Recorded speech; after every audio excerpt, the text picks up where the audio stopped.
In this episode, I interviewed Steve McCausland, who served for 32 years as the spokesman for the Maine Department of Public Safety and who has now joined my team at Marshall Communications, handling crisis communications. Steve and I are planning to do media training and media planning with companies, nonprofits, and government organizations to help them prepare for crises that may arise and for handling press conferences and media interviews and staying calm, cool, and collected under pressure.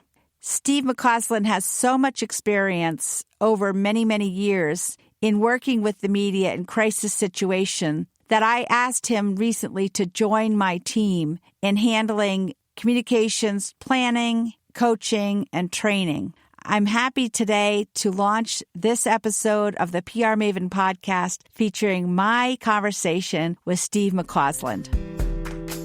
Welcome to the PR Maven Podcast, a podcast all about growing your network and building your brand through traditional and digital networking techniques. I'm Nancy Marshall, the PR Maven and CEO of Marshall Communications. I've been strengthening brands through PR for over 35 years, and now I'm celebrating the success of executives, influencers, business owners, and entrepreneurs from all around the world, all of whom have cultivated their brands and broadened their networks through traditional and digital networking methods. Each week, I interview one of these interesting and influential individuals and provide an opportunity for you, the PR Maven Nation, to gain insights from their strategies and stories. So stay tuned for this week's episode, and thanks for listening.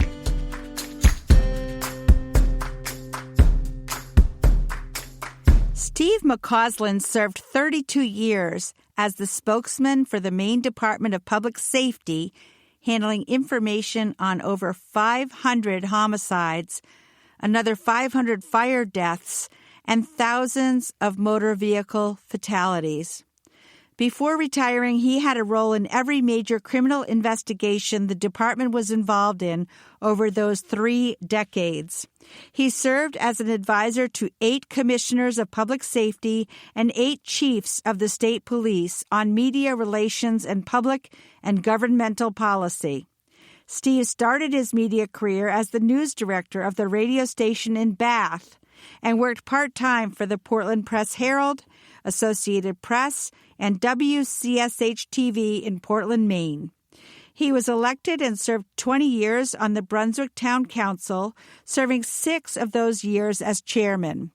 And now I am pleased to announce that Steve McCausland is joining the team at Marshall Communications as a communications strategist, working side by side but with my team to do crisis communications planning, coaching, and crisis communications management.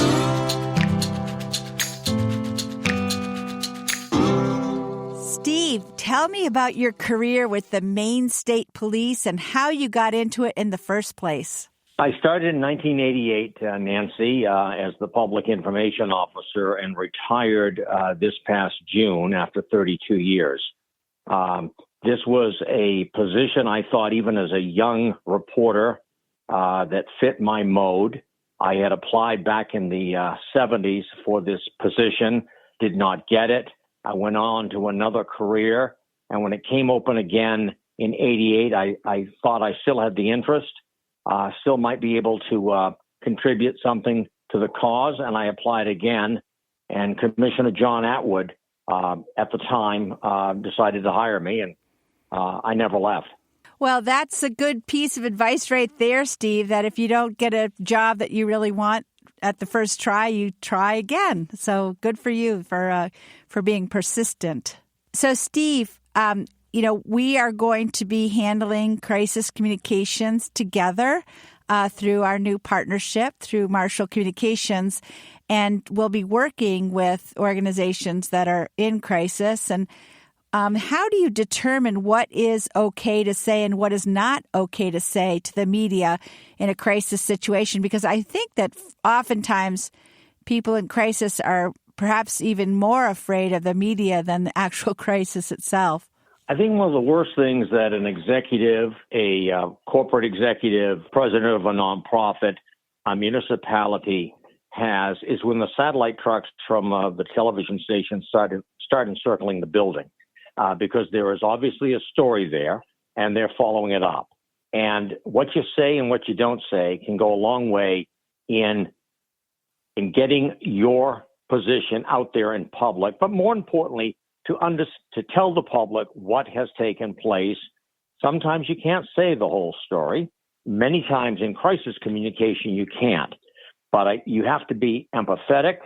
I think you need to be able to respond promptly, and you never ever say no comment. Yeah, I know that, because if you say no comment, immediately the media is going to start sniffing around for what you're trying to cover up. So you need to figure out something that's a level above no comment. It just has a completely negative connotation. And there's a variety of things that you can say in the place of no comment. Example, that's not something we can get into at that time. It's under investigation.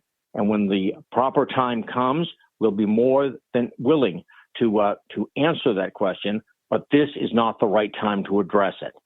There's a lot of things you can do and say to put your best foot forward. Because in times of crisis, which is the reason you brought me into the fold here, these are very heady times. There's something serious that has taken place. The media knows about it.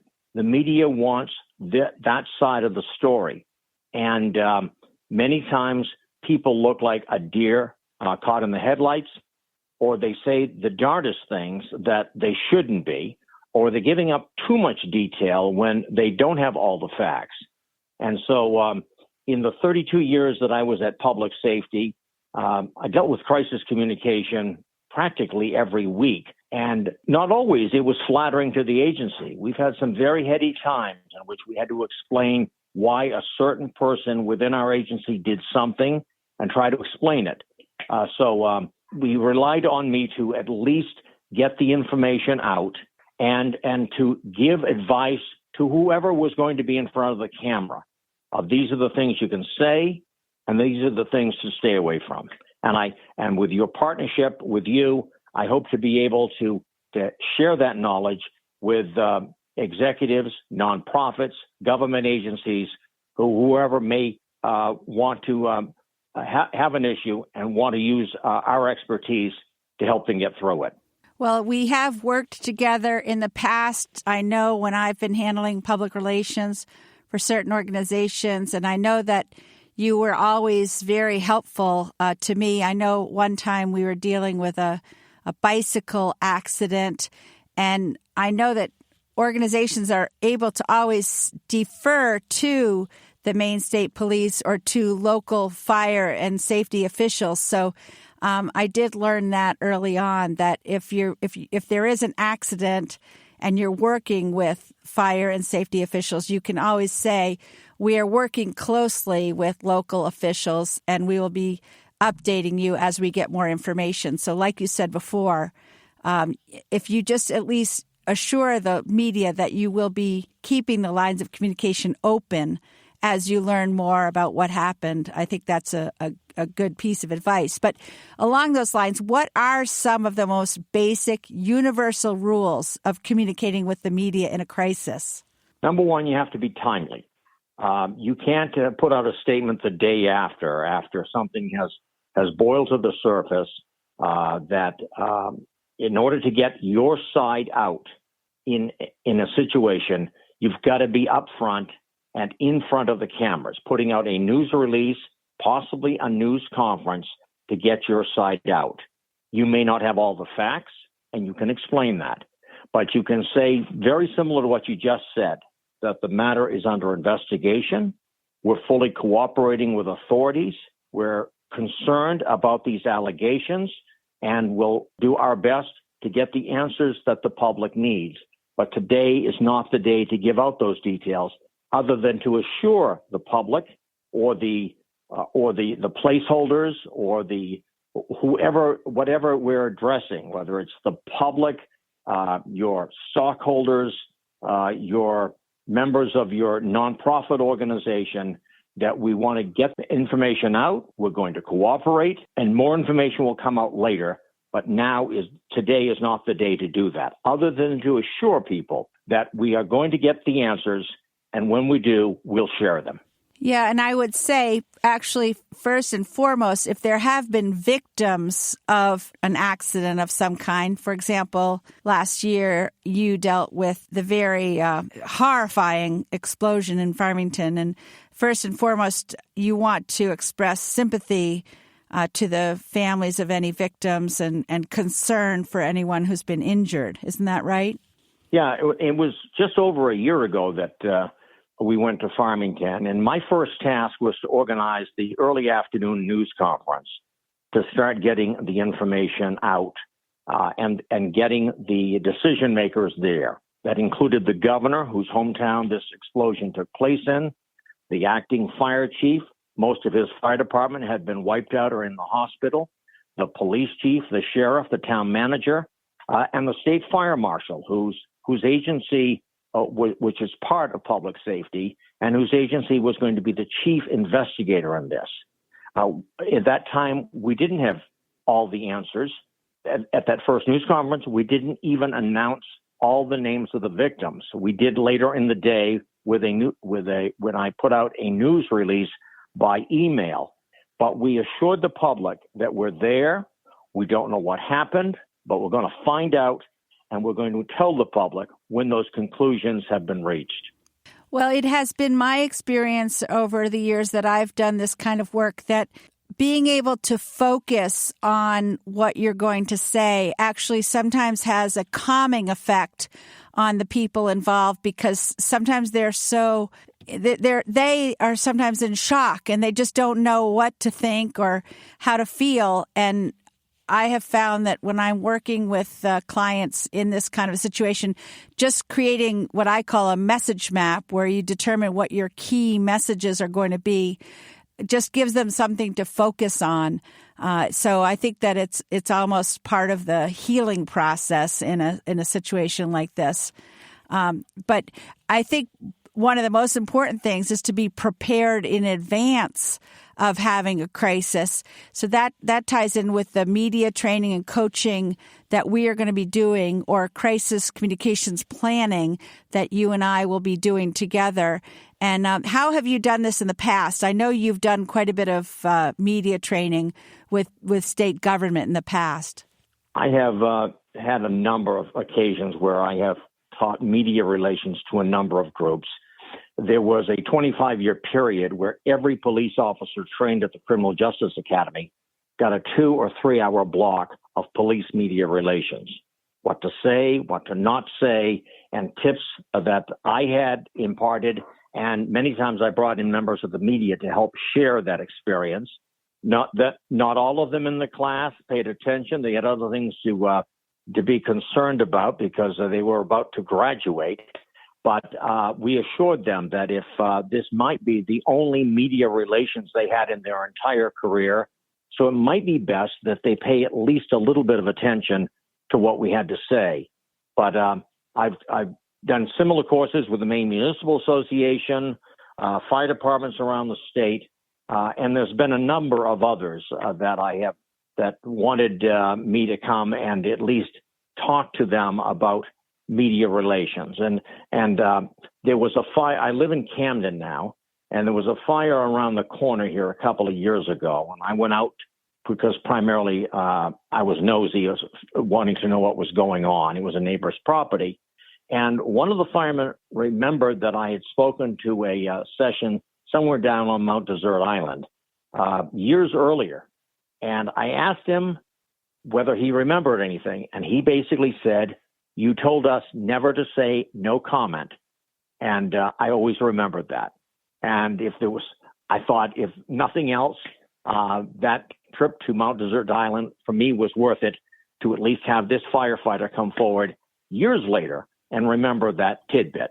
Well, I hope he remembered what he would say instead of no comment. But actually, obviously, it is different with every situation. And as I said earlier, I think to first express sympathy or empathy for the victims involved and to just show your humanity is very important. And, as I always tell people, when I'm writing blog posts or even in this podcast, all business is between human beings, and we all have hearts and we all have heads and brains, and we have to remember that we're humans. So, again, showing that you're very sorry that this happened in the first place is a good place to start. One thing to remember is that public relations is good public policy because it's the public you're talking to. Now, whether you're in government where the stakes are much higher because the public is very much involved, they pay your salaries, they are involved in government, or you're in a business where you're dealing with the public, these are possibly customers that are affected, or it's a nonprofit and you're dealing with funding groups which come from the public. So many companies, I think, don't really think in advance of what we might be able to do in a crisis situation. Either that or it's never going to happen to them. And so the training that we're going to offer, Nancy, will enable them to at least get some of the basics that they can utilize that hopefully they may never have to talk about, but at least they'll have a basis to talk to. And that's the reason you asked me 5 years ago to consider coming on board once I retired from state government. Frankly, and this isn't brag, this is fact, you probably don't even need me. You are one of the wise women of public relations in this state. You have a wealth of experience in this industry and in life in general. But I was flattered when you asked me to join you in this venture, and we'll see what happens. Well, thank you for the compliment, Steve. And I do remember seeing you. It was at the Senator in Augusta, actually. It was a meeting of the Maine Public Relations Council. And I have always admired you, Steve. And I remember saying, hey, Steve, when you retire, you should come work with me. And I think you seemed a little bit flabbergasted, but you remembered. And I was so glad you remembered. And then you called me I think it was towards the end of 2019, and said, I'm going to be retiring, and I'd like to keep my hand in the business. So I feel that we'll have a lot to offer, and other members of my team as well, as far as applying the kind of planning that we've always done with our Marshall Plan process, which is essentially collaborating with the leadership team from an organization. And if we do this planning process, we would probably spend even a half a day together sort of imagining what are the crises that could potentially happen, and then make sure that we have everything in order as far as having a binder and online files where we would have everyone's contact information and media lists ready, and all the procedures and protocols in place to create a command center, which is what you really should do during a crisis. You'd have a place where the leadership team of an organization can gather together and designate the spokesperson or spokespeople.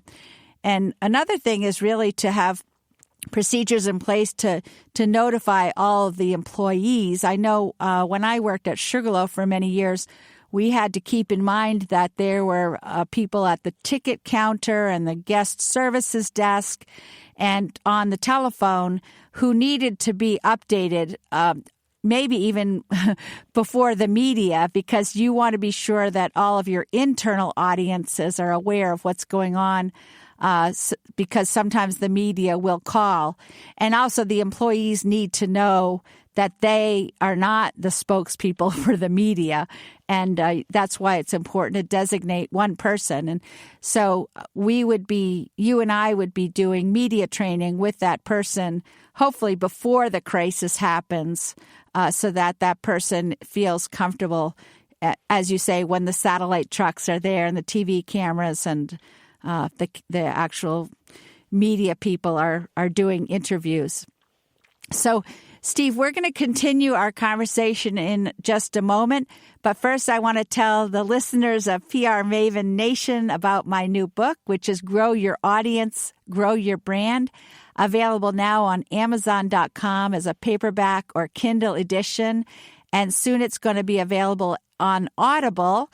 And it's a book that includes actionable advice on growing your network and growing your brand by taking care of your audience. And we'll be giving away a free Kindle edition of the book if you go to prmaven.com/giveaway. And after a moment, we're going to hear more from Steve McCauslan, who's now communications specialist at Marshall Communications. Do you want to grow your client or customer base? Perhaps increase brand awareness? Maybe tell your unique story more effectively? Of course you do. But you may be worried that you don't have enough expertise to make that happen. Well, no worries, PR Maven Nation. Let the PR Maven herself, Nancy Marshall, show you how easy it is to get your message across effectively using a powerful yet simple tool, a message map. Nancy's training is often called informative and constructive, well-designed and impactful, with a perfect blend of theory and real-life experience. You will leverage Nancy's expertise to create your own message map when you register for this comprehensive online video training course, which is broken down into 4 easy-to-understand modules. Normally, this course is priced at $147, but for listeners of the PR Maven Podcast, that's you, PR Maven Nation, it's only $29 when you enter the code word podcast during enrollment. It even includes a workbook and bonus content to guide you through the process. So go to prmaven.com and click on the Message Map Mastery course to enroll today. Remember, enter the word podcast during enrollment for a special discounted price of $29. Welcome back. And today we're talking with Steve McCauslan, who is now communications specialist at Marshall Communications. And I want to dive back in with more questions for Steve. Steve, what is the best way for a company or organization to prepare for a crisis, and why is it important to be prepared? Preparing for a crisis is very similar to preparing for any other emergency. Many companies do fire drills. They might have active shooting drills. Unfortunately, that's in recent years, companies, businesses, schools have had to prepare for that. And hand in hand with all this preparation for an emergency is preparing for a crisis, in which could take place in a variety of ways. It could be multiple deaths. It could be a scandal of some kind. It could be an accusation. And to be completely ill-prepared is probably setting a company, business, entity for trouble. And to having some basic things in the toolbox ready to know what to say, what not to say, and to help facilitate those first hours. We were all told as we grew up, you can't redo a first impression. And when a crisis takes place, and the company, the entity is the focal point of whatever issue this is, there's no redo on a first impression. And so Nancy and I will have the tools to impart to these companies, these entities, some of the things to do to at least make sure that their side gets out in some fashion. It may not be the complete story, and most likely won't be, but it shows at least an initial response, which has empathy, has some information, and has the assurance that things are going to be better. Right, because a lot of the way you respond to a crisis will impact the reputation of your organization for the long term, as well as the leaders of the organization. So it's important for what we call reputation management to be well prepared and to handle a crisis in a professional manner. So, Steve, if you were to arrive on the scene of a crisis situation, say, for example, an active shooter at a business or a school, which it's horrible to think about, but these things do happen, what is the first thing that you would do? Well, you sit down and get an assessment of what's going on. And if I can sort of use the Farmington explosion as an example, and the fire department, which had been literally wiped out. One firefighter was killed there. Several were seriously injured. And Farmington at that time had three chiefs or assistant chiefs. And the one that was still there, he and I had a conversation very early. One of the people in the hospital, in addition to every firefighter he knew very well, one of the people injured was his own son, who was a full-time member of the department. And we talked about, I sat down with him and talked about the importance of him being involved in the initial briefings, because the people of Maine wanted to know what these firefighters had gone through. And the only person that could do that, could tell their story, that knew their history, was the last man standing that day, and that was the assistant fire chief, Tim Hardy. And we spoke, and I also told him that I wanted to make sure that I had the names of the injured, their correct spelling, how long they had been with the department, and their correct rank. Because many times, sometimes spelling of names in the early hours isn't the best. Dealing with police, as I did for 3 decades, they're the worst spellers in the world, and sometimes they get the spelling of the names wrong. And when we put out that the names later that afternoon, I wanted to make absolutely certain they were correct. And he and I spoke. He was on mark. He was in the game. And at the news conference that we all attended, he hit a home run because he told the firefighter's story from the firefighter aspect. And he was the only one in Farmington that was able to do it. And he did a remarkable job. And I'm pleased that I was able to at least help him get his message out. And this is something you and I have spoken about, because in many situations, it would be easier for the company involved to have you be the spokesman. But what we've talked about is it's much more authentic and credible to have someone from within, as you did with the Farmington Fire Department, to have somebody in the department be the spokesperson. Isn't that correct? Yes, and I will use another example of the flip side. Years earlier, and this also was a firefighter, he was the sheriff of Waldo County. He was also the local fire chief, and there was a horrific fire in the community that he lived in, and he died of a heart attack on the scene. And that fire department and the sheriff's department at the time, the deputy chief had a horrible cold. And they called and asked me to come to Belfast to handle all the media. And it was that day that I handled the media for them, because there was frankly no one else to do it. But those were rare occasions where if the deputy chief of the sheriff's department, who now was acting chief, was able to talk and wasn't suffering a horrific cold, it would have been far better for him to do it. But he was in sad shape health-wise, unrelated to the tragedy that they were dealing with. And so they asked and called me, and I drove to Belfast, got the initial information, and got the information out at the news conference. So sometimes I was the face and the voice, but it is far more preferable to have someone who is part of the organization, the CEO, the organization's president, the fire chief. They're the ones that can tell the story. It is their organization they're speaking for, and they know that organization far better than a hired gun. So I imagine that sometimes when you're media training someone who's really never been in front of a TV camera, for example, you're telling them things about like where to look and how to hold themselves so they look credible. And, So what are some of those tips that you give people if they're standing in front of the TV camera for the first time?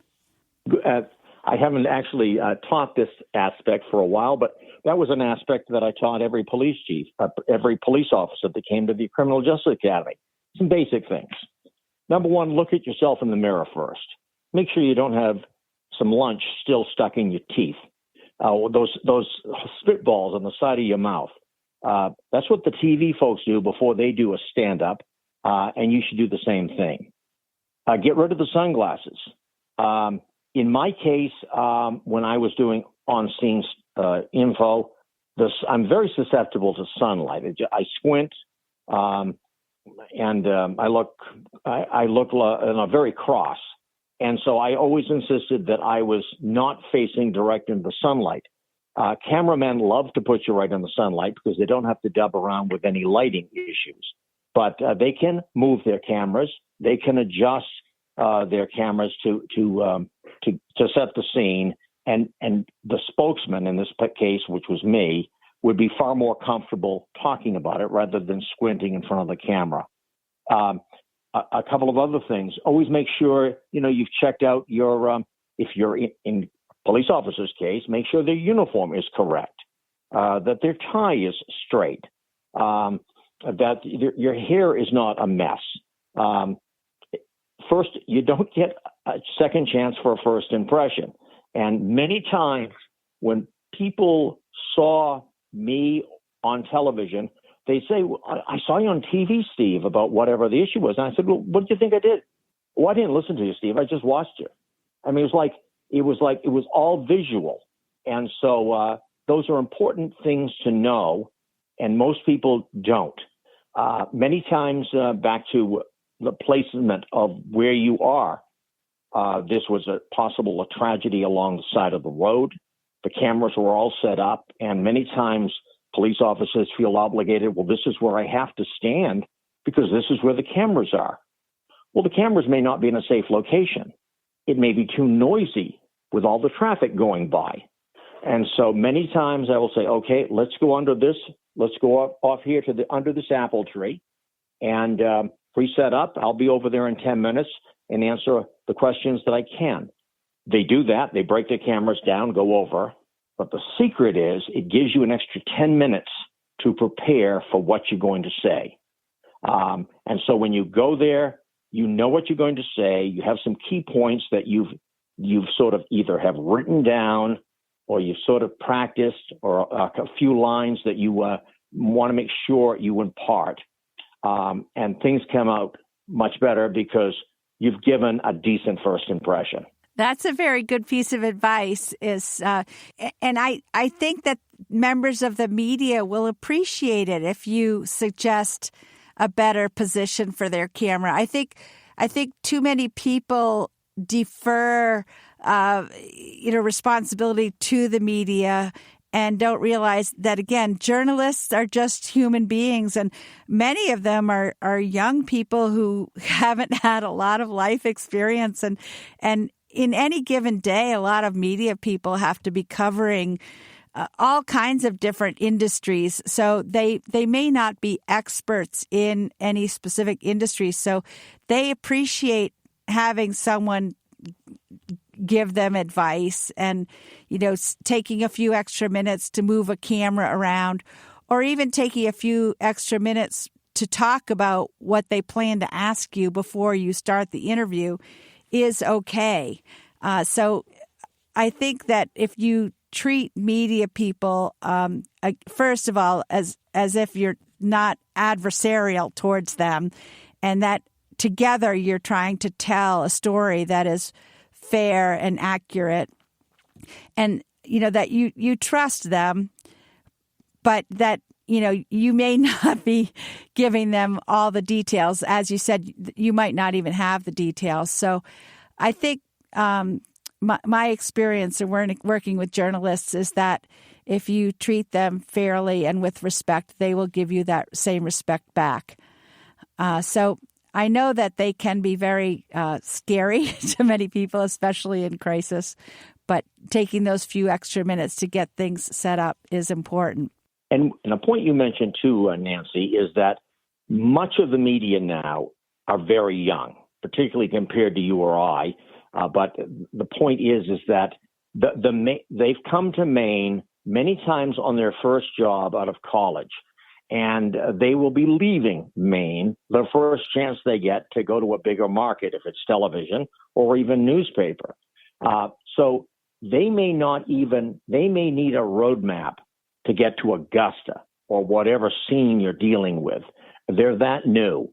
And so, and I sometimes had to remind myself that I was also in that same boat. I knew how to get to Augusta because, frankly, I was born in Augusta. And the reason I was born in Augusta, I wanted to be close to my mother that night.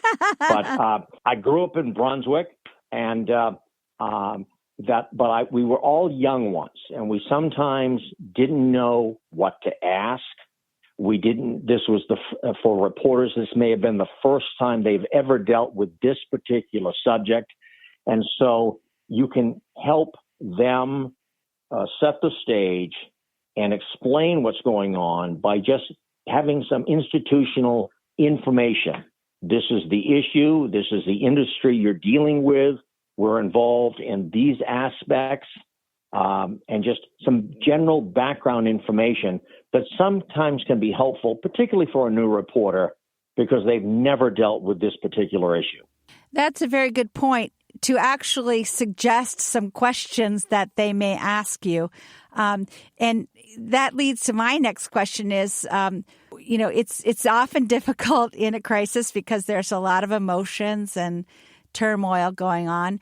So how can you attempt to keep to your own agenda and get your own messages out in a situation like this? You prepare for it. And you prepare for it because you've either had some training from Marshall Communications, you know the subject area because you're an industry expert. The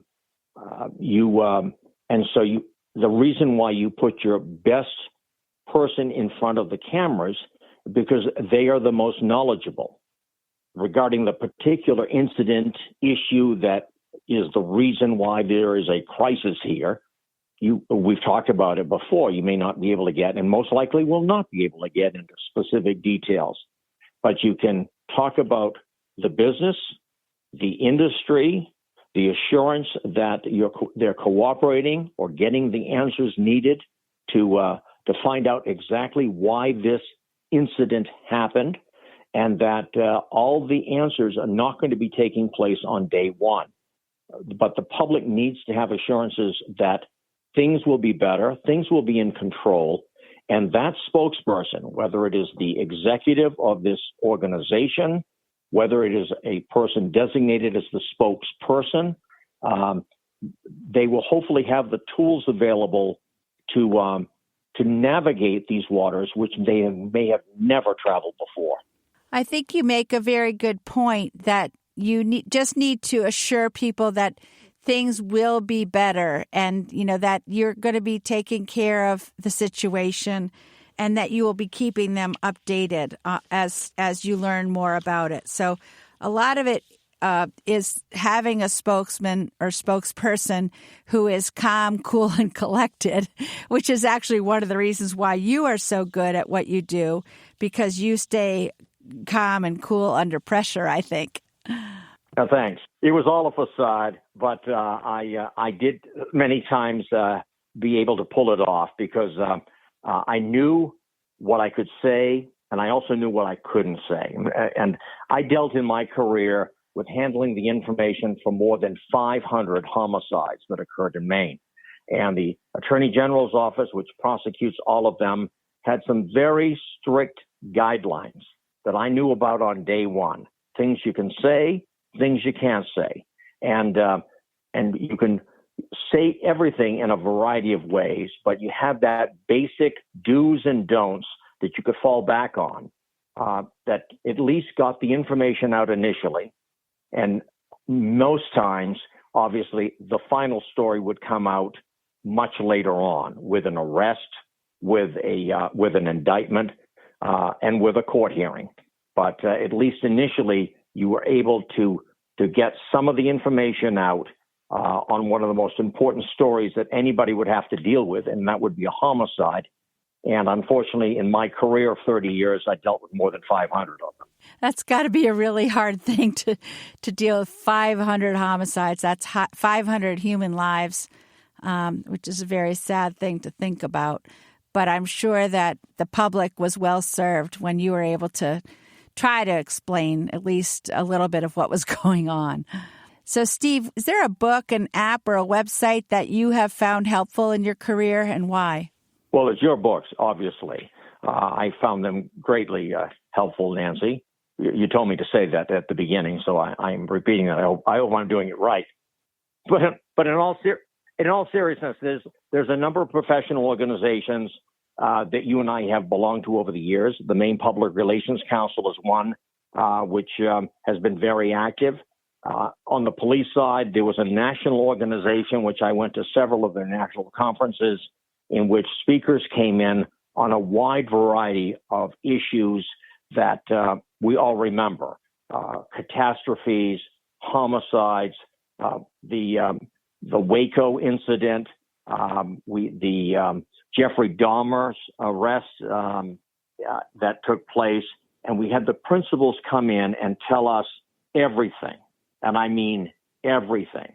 But it was helpful to learn from that so that we could all go back to our home communities and hopefully not deal with those specific horrific events, but at least have some of the knowledge that we had gained from these national conferences to impart on whatever issue we were dealing with locally.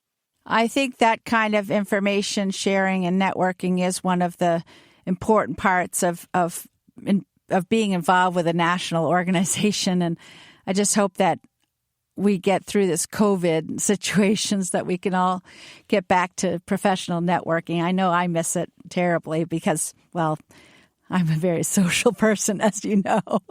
But I do think that a lot of organizations are doing webinars and Zoom sessions now, so we can get that kind of professional development online. I know the Maine Public Relations Council has been doing that, and I appreciate it very much. And we can do Zoom meetings too, but there's no comparison for an actual face-to-face meeting that everyone is familiar with. There's the networking aspect. No matter what industry you're in, it's just so important to get back to normal, and we will get back there someday. But this has gone on a long time. It's not over yet, but things are going to get back to normal eventually, and we can continue where we left off. Well, you are very reassuring, and I do believe you because you are very believable, Steve. And I think that's one of the things about you, the attributes that make you a great spokesperson. So I want to thank you for being with me today. And if people want to follow up with Steve, I'm going to announce now he does have a Marshall PR email address, which is McCausland. It's SMCCAUSLAND @marshallpr.com. If you want to email Steve, and he actually is going to have a telephone extension at Marshall PR, which is 207-623-4177. And basically, Steve and I will be taking calls from clients who are in crisis or who want to do crisis communications planning. And Steve, I really look forward to working with you. And I think we do have a lot of experience, especially you, that we can share with organizations throughout Maine and actually nationally. So thank you for being my guest today. And I hope everyone in PR Maven Nation enjoyed the conversation and has a great day today. That's it for this week's episode. I'd like to thank you for listening, and if you feel that you've gotten value out of today's conversation, consider leaving a 5-star review on iTunes or whatever app you're using to tune in. If you haven't subscribed yet, you should do so. I release a new episode each week, and subscribing will make sure you get an alert when there's a new episode. You can also join the PR Maven Nation by going to prmaven.com/nation and clicking join. It's free, and it's a great community of like-minded individuals who are all looking to learn and grow from one another. If you have an Alexa-enabled device, be sure to add the PR Maven Marketing Minute to your daily flash briefing menu. Thanks again for listening, and have a great rest of your week, PR Maven Nation.